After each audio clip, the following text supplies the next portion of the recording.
Bai, Jon, hirugarren galdera, ez? ODS-en garai hauetan, eta mundu guztiari da hitz egiten jasangarritasuna, ekonomian, eta bar luze bateaz, adibidez, baina noiz jakingo dugu adibidez Gasteizko hiriburuak bere esnea kontsumitzen edunean, ze portzentaietan da Arabako adibidez, ez? Horren beste teknologia, digitalizazioa, eta gizarteak noiz jakingo du datori? Galdera ederra.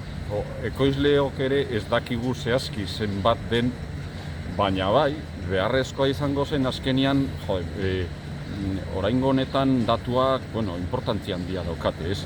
Eta datu hori jakiteak, agian begiak irekitzeko asko balioko luke, ez? Ze portzentaia den, nik ez dakit.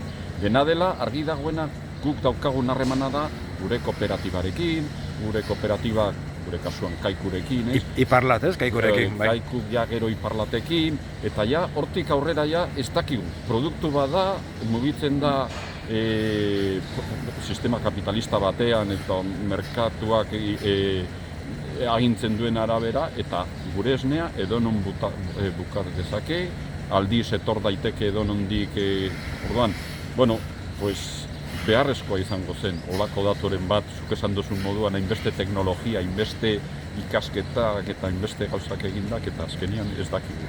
Hori, saiatzen gara, nik uste kooperatiban behintzat, saiakera hori egiten dugula gure marka propioekin ere, baina mugatuetak daude ere. Eskerrik asko, Jon.